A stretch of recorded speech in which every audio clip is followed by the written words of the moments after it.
Impossible, এত ভিড় মানে ওটাই যাচ্ছে না। একটা রেকর্ড ভিড় আমি বলবো কেদারনাথে। নিচটা দেখো তোমরা, পুরো ভিড়, লোকে এগোতে পারছে না, এত ভিড় যে কলকাতার দুর্গাপুজোকে হার মানিয়ে দেবে এই বছর কেদারনাথ যাত্রা। কতটা? অনেকটা 4 কিলোমিটার। অনেক বাচ্চা যারা পিঠুতে গেছে তারা এগিয়ে গেছে তাদের ফ্যামিলির থেকে, খুব বাজেভাবে কাঁদছে।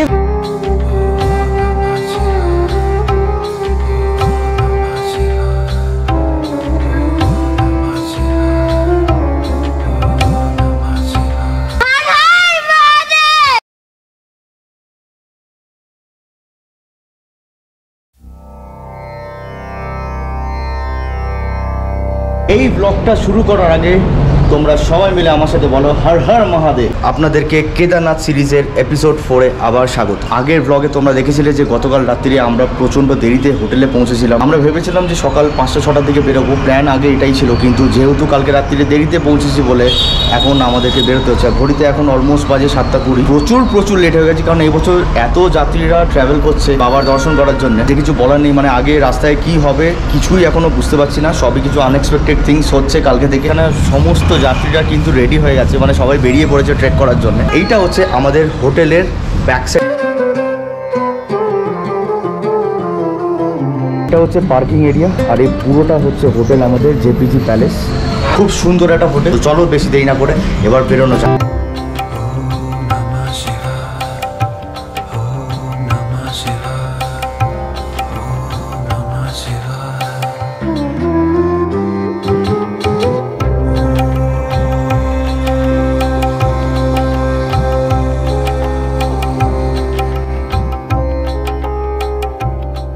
হোটেল থেকে বেরিয়েই ডান দিকে একটা রাস্তা চলে যাচ্ছে, তো সেই রাস্তাটা ধরেই কিন্তু তোমাদেরকে সোনপ্রয়াগের দিকে হাঁটতে হবে। জাস্ট 500 মিটার হাঁটা, ওইখান থেকে তোমাদেরকে গাড়ি ধরে গৌরীকুণ্ডের দিকে যেতে হবে। তো বন্ধুরা ফাইনালি আমরা এসে পৌঁছেছি সোনপ্রয়াগ। আর সোনপ্রয়াগে এটা হচ্ছে পার্কিং এরিয়া। তোমরা দেখতে পাচ্ছ এখানে কয়েকশো গাড়ি দাঁড়িয়ে আছে। তো এইখানে পার্কিংয়ের জন্য নিচ্ছে প্রত্যেক 12 ঘন্টায় 100 টাকা করে। তারপরের দিন যদি 12 ঘন্টা ক্রস করে যায় তারপরেও কিন্তু 100 টাকা করে রাখতে পারো। তো এখানে সোনপ্রয়াগে কিন্তু বিভৎস একটা পার্কিং জায়গা রয়েছে। তোমরা প্রাইভেট কারে এলে তোমরা কিন্তু এখানে আরামসে এখানে গাড়ি রাখতে পারো। চলে এসছে এখন সোনপ্রয়াগের মার্কেটে, আর এইখান থেকেই কিন্তু এন্ট্রি হবে। রেজিস্ট্রেশন কাউন্টারটা, যদি আপনারা অনলাইন রেজিস্ট্রেশন আগে থেকে করে এসছেন তাহলে এখানে ওয়েট করে আর রেজিস্ট্রেশন করাতে হবে না, লাইনে লাগতে হবে না। আর যদি না করে থাকেন তাহলে এখানে আপনাকে লাইন দিয়ে ফিজিক্যাল রেজিস্ট্রেশন করাতে হবে। আর এইখান থেকেই আপনারা যদি চান ঘোড়া বা পনি বা ডলি যেটা হোক আপনারা এখান থেকে বুক করে যেতে পারেন। এখানে প্রিপেড কাউন্টারও আছে। আর যদি মনে করেন যে না আরেকটু এগিয়ে গিয়ে আপনারা নিতে চান তাহলে সেখান থেকে গিয়েও আপনারা বুক করে এগোতে পারেন। বাট হ্যাঁ, একটা কথা বলে রাখি, এখানে কিন্তু ওরা একটা ফিক্সড চার্ট করে দিচ্ছে। আপনারা ঘোড়ায় যান বা পালকিতে যান বা ডলিতে যান, একটা ফিক্সড চার্ট আছে, ওয়েট ওয়াইজ ওরা রেটটা নেবে। তো সেখানে ঠকানোর কোনো ব্যাপারটা আসছে না, আপনারা সেই চার্টটা দেখেই কিন্তু বুকিংটা করতে পারেন। এখানে কিন্তু ওয়াইফাই জোনও আছে। আর এই মার্কেটে কিন্তু সমস্ত রকম জিনিস আছে। যদি তোমরা কোনো রকমের জিনিস ভুলে যাও, যেরকম সোয়েটার হলো, জ্যাকেট হলো বা উইন্টার কোনো গার্মেন্টস হলো, এখান থেকে কিনতে পারবে। আর এখানে স্টিক্স মানে লাঠিও বিক্রি হচ্ছে, খাবার দাবার সমস্ত কিছু বিক্রি হচ্ছে। তোমরা যদি চাও এখানে এসে ব্রেকফাস্টও করতে পারবে। মানে খুব ভালো জায়গা, দেখে তোমাদের কিন্তু এখানে অসুবিধা হবে না কোনো প্রকারে।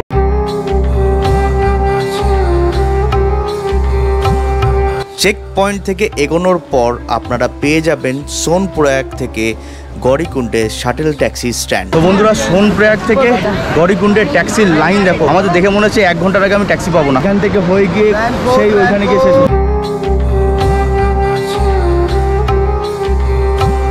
প্রায় 1.5 ঘন্টা দাঁড়ানোর পর আমাদের লাইন একটুখানি হলেও এগিয়েছে। আর তোমাদেরকে এখন দেখাচ্ছি, জাস্ট ভিড়টা দেখো তোমরা। প্রচুর ভিড় কিন্তু ভক্তদের এই বছর কেদারনাথ দর্শনের জন্য। গাড়ির সার্ভিস কিন্তু এখানে প্রচুর কম এখন, কারণ নর্মালি এরকম এত ভিড় হয় না ওপেনিং টাইমে। কিন্তু কিছু বলার নেই এবছর, দেখা যাক কতক্ষণে আমরা এবার পৌঁছে গাড়িটা ধরতে পারি। প্রায় 2 ঘন্টা দাঁড়ানোর পর আমরা ফাইনালি আমাদের গাড়ি পেলাম।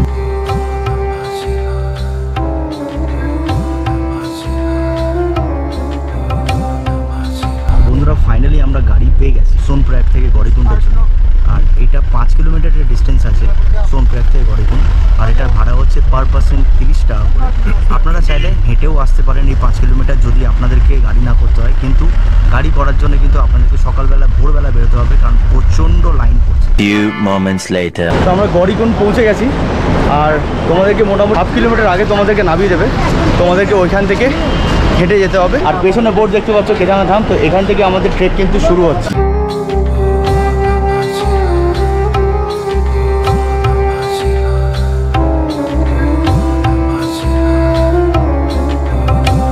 এখান থেকে তোমরা পিঠু ডলি তোমরা এখান থেকে সব কিছু পেয়ে যাবে। আর এখান থেকে তোমরা চাইলে ঘোরা ফোরা সব কিছুই বুক করতে পারবে। এখানে অনেক ঘোড়া বা খচ্চর যেটা বলে সেটা আজ পিঠু রেট 1500 থেকে শুরু করে 2500 টাকার মতন আছে। আর তাও ডিপেন্ড করছে কোন মানুষ যাচ্ছে, কতটা লাগেজ যাচ্ছে, কীরকম মানুষের ওয়েট আছে সেই হিসেবে। ঘোড়ার ফিক্স রেট হচ্ছে 2000 টাকা। আর যদি আপনি পালকি করেন, পালকিরও ফিক্স রেট আছে প্রায় 3500 টাকা মতো। যেতে যেতে তোমরা এরকম ঝর্ণাও পেয়ে যাবে, খুব পরিষ্কার জল, চাইলে তোমরা খেতেও পারো। আর নিচ থেকে মন্দাকিনী বয়ে চলে আসছে।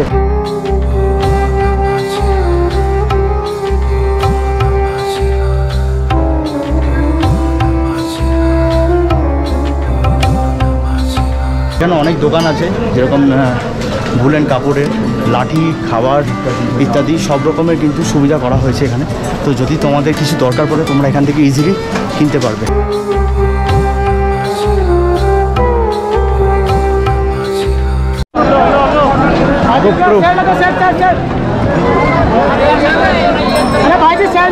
নেক্সট টু ইম্পসিবল, এত ভিড় মানে ওটাই যাচ্ছে না। রেকর্ড ভিড় আমি বলবো কেদারনাথে। নিচটা দেখো তোমরা, পুরো ভিড়, লোকে এগোতে পারছে না, পুরো লাইন হয়ে রয়েছে, লোকে উঠতেই পারছে না। এত ভিড় যে কলকাতার দুর্গাপুজোকে হার মানিয়ে দেবে এই বছর কেদারনাথ যাত্রা। ট্রেকিংটা কিন্তু খুব টাফ হতে চলেছে আস্তে আস্তে আমাদের। আর প্রচুর গরম লাগছে, কারণ এগোতে পারছি না, হাওয়া বাতাস কিছুই বইছে না, এতটা গরম আর এতটা স্টাফি ফিল করছি।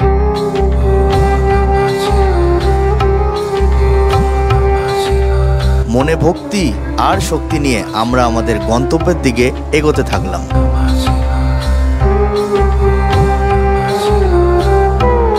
ফাইনালি আমরা 3 পায়ে হয়ে গেছি। এই যে লাঠি,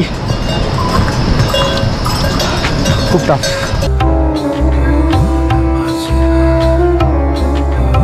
ব্রেক করতে করতে অনেকটাই গরম লাগছিল,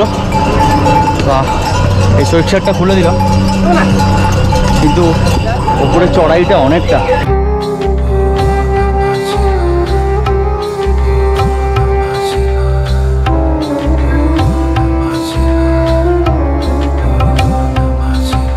তো এখন আমরা একটু বিশ্রাম করতে বসেছি, আর আমার বউ আর আমার ছেলে ফুল অন এনার্জিতে, আমি পুরো কেলিয়ে পড়েছি, আমার দ্বারা হচ্ছেই না। আমার বাবা সবসময় কোথাও আসার আগে বলে আমার সব থেকে এনার্জি থাকে, কিন্তু আজকে আমার পাপার সাথে উল্টো হয়ে গেছে। এখান থেকে জঙ্গলচটি এখনো 1.5 কিলোমিটার। আর ওয়েদারটা মানে মাঝে মাঝে গরম, মাঝে মাঝে রোদ্দুর, মাঝে মাঝে মানে ক্লাউডি, মানে খুব সুদিন ওয়েদার দেখতে গেলে। অনেক রকমের স্টল আছে, যেরকম কোল্ড ড্রিঙ্কস, নিম্বু পানি, খাবার দাবারে। তো তোমরা যদি আসো তো তোমরা এখানে আরামসে খাবার দাবারের সমস্ত জিনিস তোমরা পেয়ে যাবে। যত উঠছি ঠান্ডা হাওয়া বয়ে চলেছে, গায়ে আবার জ্যাকেটটা দিতে হলো, কিছু করার নেই, এটাই পাহাড়ের নীতি। আর তোমাদেরকে আরেকটা কথা বলে দিই, ট্রেক করার কিছু নিয়ম আছে, সেটা হচ্ছে যে কাউকে দেখে হুড়োহুড়ি করবে না, ছোট ছোট পা ফেলে তোমরা উঠবে, না হলে তোমরা কিন্তু এনার্জি বাঁচাতে পারবে না। আর যদি হাঁপিয়ে যাও তাহলে খুব বেশি হলে 15 to 20 সেকেন্ডসে একটা জায়গায় দাঁড়াবে, তারপরে আবার একটুখানি এগোবে, আবার দাঁড়াবে, এই করে করে তোমরা ট্রেক করো। কারণ তোমরা যদি অন্য কারোর প্লেসে যদি যাও তাহলে কিন্তু তোমরা কোপ আপ করতে পারবে না। चढ़ जा बेटा फूली पे भली करेगा आराम है। चल भैया हर हर महादेव, हर हर महादेव, हर हर महादेव, हर हर महादेव। जय बोले की প্রিয়াঙ্কা এক্সপিরিয়েন্সটা কিরকম? দারুণ লাগছে। হ্যাঁ একটু টায়ারিং, কিন্তু যদি আপনারা ছোট ছোট স্টেপস নিয়ে এগোতে থাকেন আর জায়গায় জায়গায় একটু করে রেস্ট নেন, তাহলে আপনারা পুরো যাত্রাটা ইজিলি কমপ্লিট করতে পারবেন আমার মনে হচ্ছে। বাট হ্যাঁ, যদি মনে হয় যে সত্যি খুব কষ্ট হচ্ছে, তাহলে আই উইল রিয়েলি সাজেস্ট যে ঘোড়া বা পিঠু নিয়ে নিন, কারণ নিজের শরীরকে কষ্ট দিয়ে লাভ নেই। কারণ ওপরে যতটা ওপরের দিকে যাচ্ছি একটু ব্রিদিং প্রবলেম হতে পারে, সবাই বলছে। খুব খাড়ি চড়াই আছে, তো যদি প্রয়োজন মনে হয় অবশ্যই পনি বা ডলি নিয়ে নেবেন। আদারওয়াইজ ছোটো ছোটো স্টেপস নিয়ে একটু রাস্তায় মাঝে মাঝে ড্রাই ফ্রুটস, জল টুকটাক স্ন্যাক্স খেতে খেতে উঠতে থাকবে, তাহলে ইউ গেট এনার্জি। এইগুলোকে বলে রেন শেল্টার। পাহাড়ে এনি টাইমে যে কোনো মুহূর্তে বৃষ্টি হতে পারে, তো যেতে যেতে দেখবে পাহাড়ের এরকম অনেক জায়গা আছে যেখানে তোমরা একটু ভেতরে ঢুকে দাঁড়িয়ে তোমরা নিজেদেরকে বাঁচাতে পারো বৃষ্টির থেকে।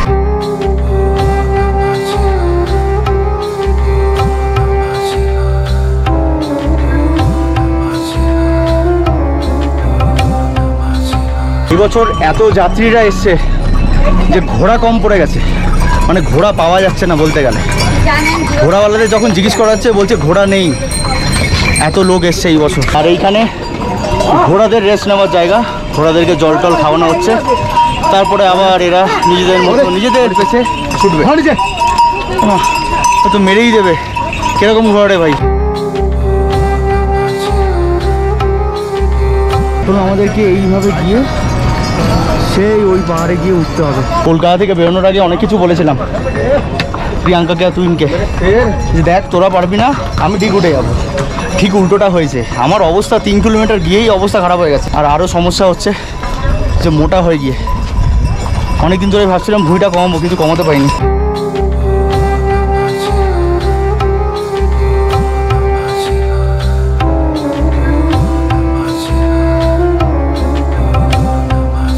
এখানে জায়গায় জায়গায় আপনারা জলও পেয়ে যাবেন, কোনো পয়সা লাগবে না, দুটোই অ্যাভেলেবেল আছে, হট ওয়াটার আর কোল্ড ওয়াটার। দেখুন কতজন এখানে বসে বিশ্রাম নিচ্ছে, জল টল খাচ্ছে, ভালো করেছে এটা।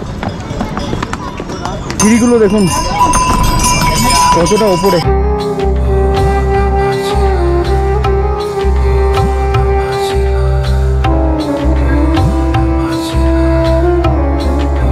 জায়গায় জায়গায় ফার্স্ট এড ফেসিলিটিও আছে। মেডিকেল চেক আপের দরকার পড়লে এখানে অনেক সিকিউরিটি রয়েছে, তাদেরকে বলে দিলেই তারা সঙ্গে সঙ্গে আপনাদেরকে টেক কেয়ার করে নেবে।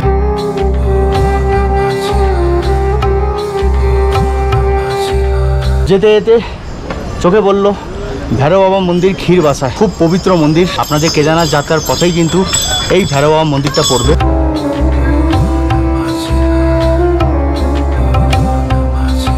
খুবই অবাক হয়ে গেলাম যে আমার ছেলেকে দেখে। আমরা ভেবেছিলাম যে ও পারবে না, ওর জন্য পিঠু করে দিয়েছিলাম, কিন্তু ও নিজে থেকে নেবে 3 পায়ে হয়ে লাঠি নিয়ে একা একা আমাদেরকে গাইড করে কিন্তু নিয়ে যাচ্ছে। হ্যাটস অফ তুহিন, সত্যি ভাই তোর মধ্যে ভগবানের কৃপা আছে।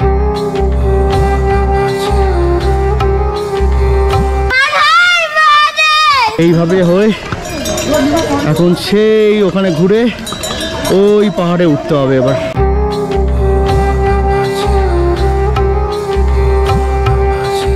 যেতে যেতে এরকম অনেক রকম ঝর্ণা আপনারা দেখতে পাবেন। দেখুন কি সুন্দর ঝর্ণা বয়ে পড়ছে একদম পাহাড়ের চূড়ার ওপর থেকে।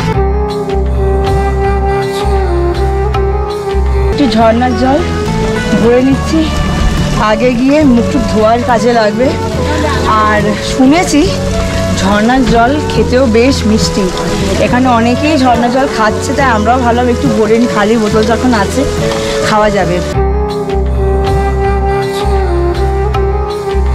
একদম চিল ওয়াটার যাকে বলে সেটাই আছে। এরকম মাঝে মাঝে কিছু কিছু খাবেন, যেরকম ফল খেলেন, শশা খেলেন, তরমুজ খেলেন, দেখবেন এনার্জি লেভেলটা অনেকটা বেড়ে যাবে।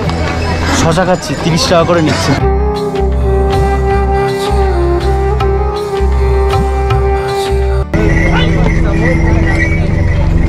আকাশের কন্ডিশনটা কিন্তু খুব একটা ভালো নয়, মেঘ করেছে, কালো কালো মেঘ, যে কোনো মুহূর্তে বৃষ্টি হতে পারে। ভগবানকে প্রার্থনা করছি যেন বৃষ্টি না হয়। কতটা অনেকটা 4 কিলোমিটার কতটা স্টিপ দেখুন, আস্তে আস্তে কিন্তু চড়াটা আমাদের একটু শক্ত হতে থাকছে। যাই হোক, ভোলে বাবার নাম নিয়ে এগোতে তো হবেই, দেখা যাক।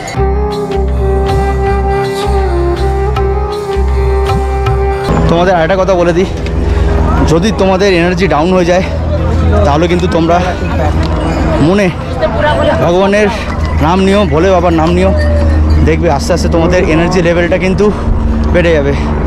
জয় ভগবানকে একবার ডাক দিলাম যে ভগবান আমাকে আজকে এই যাত্রাটা পার লাগিয়ে দাও। আপাতত আগের থেকে একটু বেটার ফিল করছি, আস্তে আস্তে উঠছি। ঘোড়াটা পুরো কাহিল হয়ে বসে আছে, শরীর খারাপ হয়ে যাচ্ছে। তোমরা যদি খানিকটা ওপরে যদি চলে আসো 5-6 কিলোমিটার জঙ্গল চাট্টি থেকে বা রামবাড়া থেকে, তো ওইখান থেকে ঘোড়ার রেট বা পিঠুর রেট অনেকটা কমে যায়। আমাদের যে পিঠুর লোকটা ছিল তাকে আমরা আগেই পাঠিয়ে দিয়েছি আমাদের সব জিনিসপত্র নিয়ে, তো আমাদের জন্যে জঙ্গল চাট্টিতে ওয়েট করছে। আর এখানে পিঠুদের কিন্তু তোমরা বিশ্বাস করতে পারো খুবই বিশ্বাসী লোক হয়, তো মালফাল হারিয়ে যাবার কোনো রকমের কোনো রিস্ক নেই কিন্তু। বন্ধুরা অবশেষে আমরা চলে এসেছি জঙ্গল চাট্টিতে। আমরা এখন একটু বিশ্রাম নিচ্ছি। আকাশের কন্ডিশন কিন্তু খুবই খারাপ হয়ে গেছে, ওপরে কিন্তু বৃষ্টি হচ্ছে, তো জানি না এখন কি করব। শরীর সত্যি আর দিচ্ছে না, কারণ কালকে সারা রাত্রি ধরে জার্নি করে এসেছিলাম আর এতক্ষণ ধরে ট্রেক করেছি। দেখা যায় তোমাদের সাথে আবার খানিকক্ষণ পরে দেখা হচ্ছে।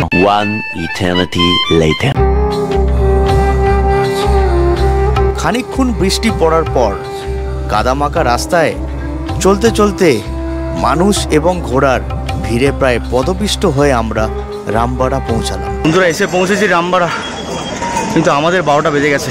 বৃষ্টি পড়ে পুরো কেলো করে দিচ্ছে, দেখুন সব ঘোড়া দাঁড়িয়ে আছে।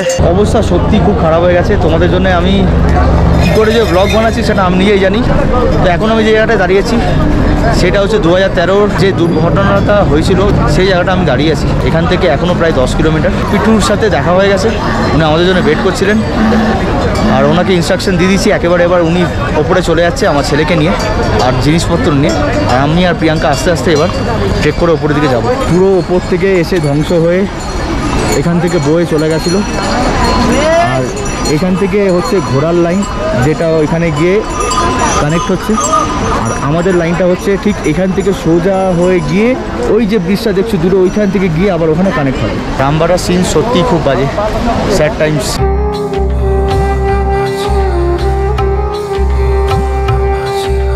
প্রচণ্ড ঠান্ডা বন্ধুরা, রামবাড়াতে মারাত্মক ঠান্ডা। মানে এখন সবাই জ্যাকেট ফ্যাকেট আমরা বার করে পরে নিয়েছি, হাত পাত পুরো একদম জমে যাচ্ছে। Very tough. ছেলে পিঠুর সাথে যাচ্ছে, এবার ওরা তো ওদের স্পিডে যেহেতু যাচ্ছে, আমরা অত স্পিডে হাঁটতে পারছি না, ওরা প্যানিক করেছে। শুধু রায়ানই নয়, ইনফ্যাক্ট অনেক বাচ্চা যারা পিঠুতে গেছে তারা এগিয়ে গেছে তাদের ফ্যামিলির থেকে, খুব বাজেভাবে কাঁদছে ভয় পেয়ে গিয়ে।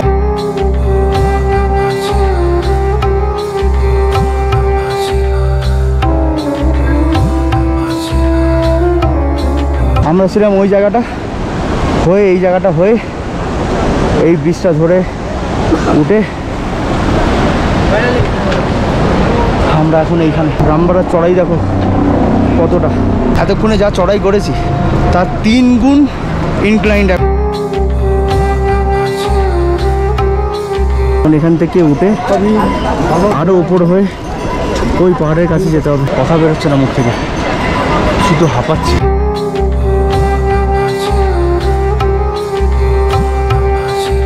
পুরোনো রাস্তাটা ওইখান থেকে গিয়ে এখান থেকে গিয়ে যেত, আর এখন এই রাস্তা, এটা পুরোটাই রামবাড়া। যেতে যেতে একটুখানি আমরা রেস্ট নিয়ে যাচ্ছি। আমরা খাবার দাবার সেরকম কিছু খাচ্ছি না, আমরা সেরকম হলে ওই ড্রিঙ্কসের দিকে যাচ্ছি, যেরকম লাস্সি, ফ্রুটি। খাবার দাবারে কিন্তু এখানে অনেকটা দাম, যতটা ওপরে উঠবে তত দাম বাড়তে থাকবে। 20 টাকার লস্যিটা নিয়েছে 40 টাকা। রাস্তায় কিন্তু চারধাম যাত্রা রেজিস্ট্রেশনের কাগজ কিন্তু কোনো জায়গায় চেকিং করেনি। আসলে বলছে এত ভিড় যে চেকিং করার সময় নেই, লোকে এমনি চলে যাচ্ছে। জায়গায় জায়গায় কিন্তু থাকার টেন্টের ব্যবস্থা রয়েছে টেম্পোরারি। যদি কেউ একটানা না উঠতে পারে তাহলে তারা এখানে টেন্ট ভাড়া করে নিয়ে আস্তে আস্তে করে পরের দিনও উঠতে পারে।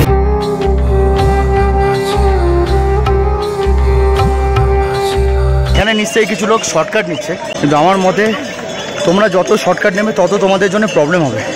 তো বেটার হয় যেরকম রাস্তা গেছে সেরকম যাও, কারণ শর্টকাটে স্টিফনেসটা কিন্তু অনেকটা উঁচু, ওটা কিন্তু আরও প্রবলেম করবে পরের দিকে। 20 minutes late. আমাদেরকে ঘোরা করতে হলো, 2-3টে রিজন আছে। ফার্স্ট রিজন, ছেলে ওপরে পৌঁছে গেছে, ওখান থেকে ফোন এসেছে আমাদের পিঠুতে যে ছেলে প্রচুর কাটছে আমাদেরকে না দেখে। আর দ্বিতীয়ত এখন ঘড়িতে বাজে 6টা 20, এনি মোমেন্ট অন্ধকার হয়ে যাবে। তার না থাকতে পেয়ে ছেলের জন্য আমাদেরকে ঘোরা করতেই হলো, কারণ ছেলে ওপরে একদম একা।